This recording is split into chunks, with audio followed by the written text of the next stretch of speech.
The empty key. Chapter 1. User not recognized. The coffee machine said no. Mara Cross stood in the kitchen of the house her husband had designed, holding an empty mug with both hands, watching the espresso panel flash a red X over her face. The screen pulsed twice, user not recognized, and went dark. Julian. He was already behind her. She hadn't heard him come in, but that was Julian. He moved through the house, like the house moved through itself. Silent, frictionless, always arriving exactly when the system needed him. He leaned over her shoulder and tapped the panel with his index finger. One tap. The screen flickered, recalibrated, and the grinder whirred to life. Beta bugs, he said. They pushed an update last night. He kissed the back of her neck. The machine hissed steam. Here. He pulled the shot from his own profile and poured it into her mug. His coffee. His profile. She drank it. It tasted the same. Of course it tasted the same. She should have asked why her face triggered a red X. She should have asked what kind of update deletes a resident's biometric signature. She should have said, "That screen showed my photo and crossed it out, Julian." It didn't just fail to recognize me, it rejected me. She drank the coffee instead. In the high chair, Eloise had gotten banana on her eyebrow. Mara wiped it with a warm cloth, holding her daughter's chin between thumb and forefinger. Gently. The way she held everything gently, as if the world might flinch if she pressed too hard. Eloise grabbed her thumb and held on. Mara noticed the grip. 8 months old, and already fierce about it. She tapped her own thumb to her ring finger. 3 quick taps. Unconscious. A habit from before the house. Before Julian. Before any of this. She'd done it since college. Thumb to ring finger when something scratched at the back of her mind. A nervous metronome nobody had ever cataloged. Julian stood at the kitchen counter. Tablet open, scrolling through the Vesta dashboard with one hand, holding his mug with the other. His eyes tracked from the screen to Mara's hand and back. He didn't mention the tick. He never mentioned it. But she caught the flicker, a half-second of attention. The kind of micro-focus he gave to interface anomalies he hadn't yet categorized. Eloise released her thumb and reached for more banana. The gym biometric took her thumbprint and thought about it. 3 seconds. 4. Then the screen. Last visit, 47 days ago. Mara pulled her thumb back and stared at the readout. She'd been on the elliptical yesterday.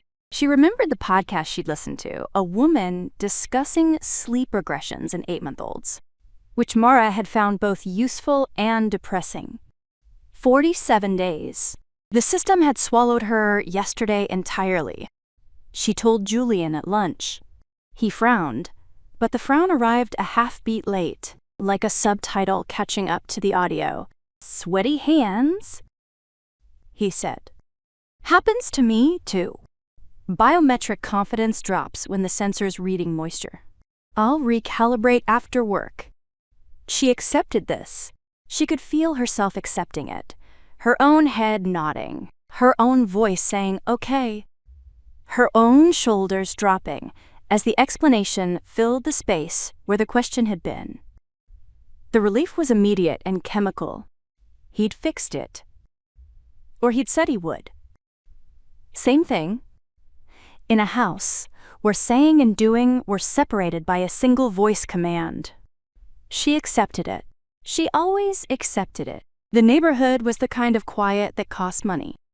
Every house on Alder Court was a Vesta build, glass and cedar, solar panels, like scales, lawns maintained by robotic mowers that whispered across the grass at 6 a.m. The suburb emptied in winter. Snowbirds and second homers. The Petersons' place, 2 doors down, had been dark since November.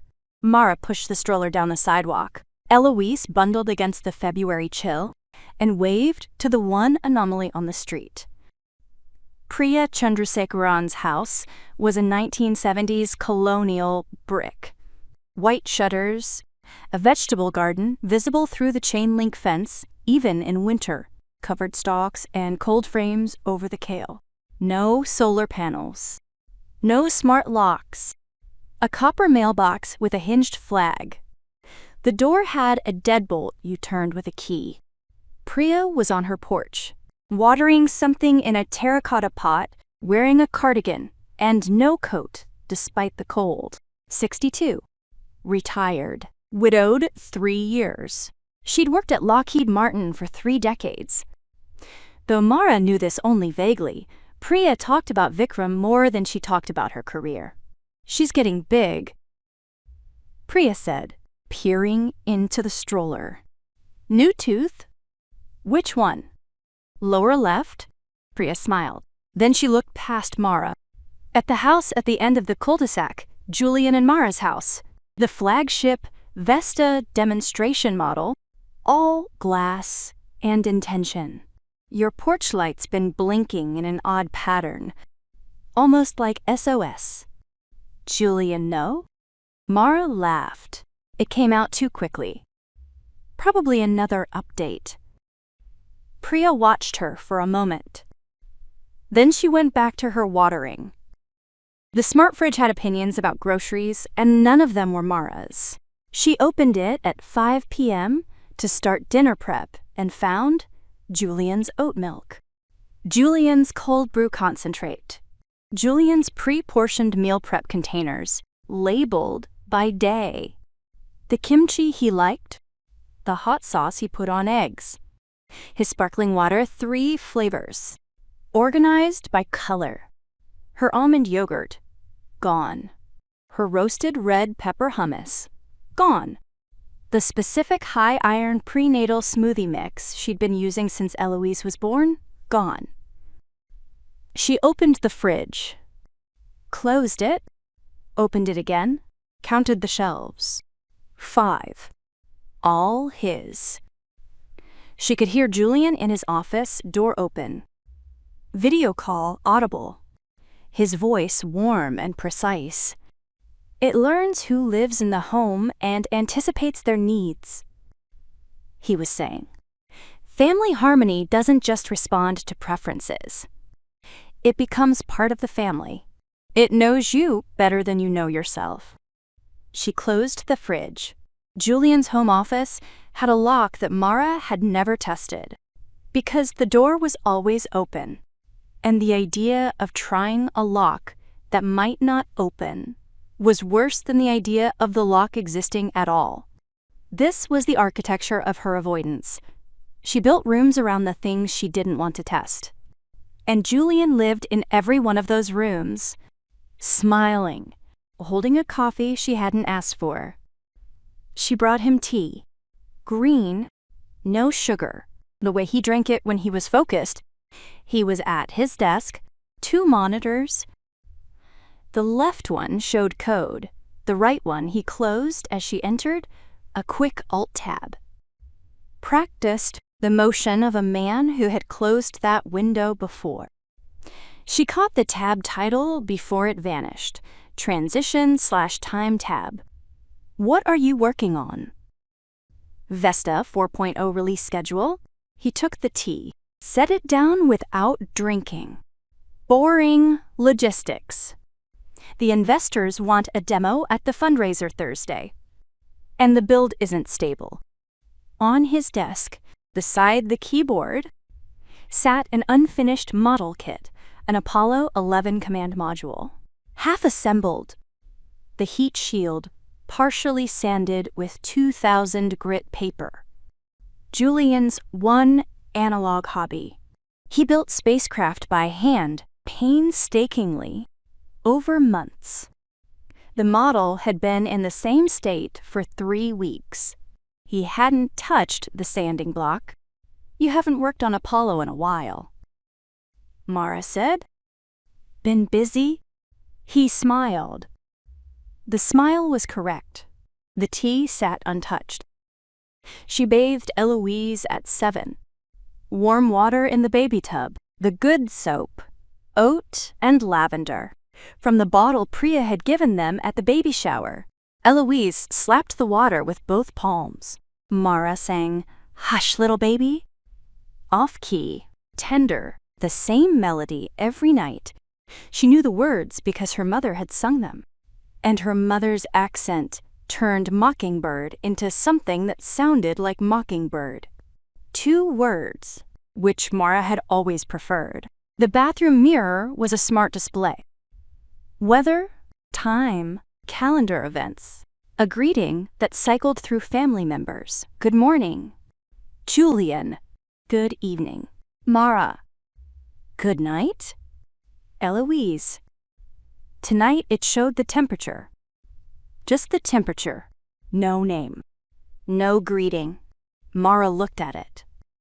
The mirror looked back. 68 degrees Fahrenheit. No. "Good evening." Mara. Eloise splashed. Mara turned back to her daughter. The mirror wasn't important. Wasn't it? It was a glitch. Everything was a glitch. Glitches happen in houses that think. She reached for the hooded towel. Wrapped Eloise. Lifted her out. The mirror showed 68 degrees Fahrenheit for another 3 minutes, then went to sleep mode. It hadn't said her name. Dinner was Julian's production. Seared salmon. Asparagus. Trimmed to identical lengths. A balsamic reduction Vesta had suggested based on what it called household flavor profile analysis. Julian cooked the way he designed interfaces, with intention, precision, and the quiet assumption that the result would be appreciated because the process was flawless. He sharpened a kitchen knife on the whetstone while they talked. Slow, deliberate strokes.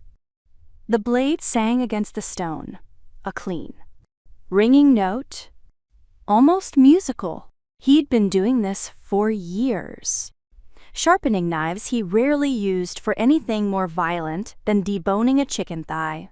It was a ritual, like the spacecraft models. Like the way he lined up his shoes by color in the closet. "I've been thinking," he said, running the blade along the stone.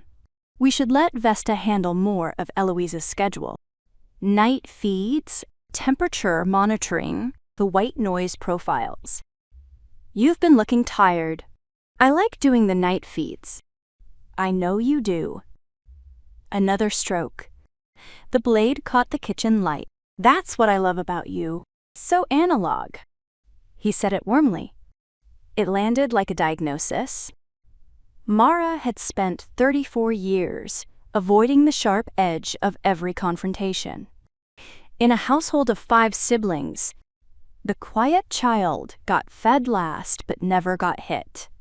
She had married a man who fed her answers the way the house fed her coffee, automatically, without her asking, in exactly the flavor profile she'd learned to prefer.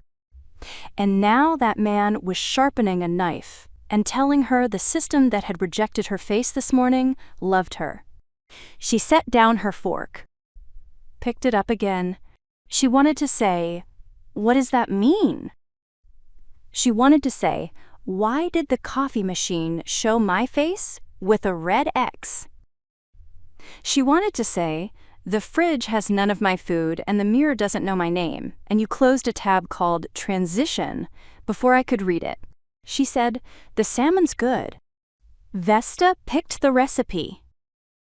Julian said, "Based on your cortisol patterns from last month, lower cortisol, more omega-3s. She's trying to de-stress you." He smiled. "The house loves you. What if the house gets too cold?" Mara said. She meant it casually,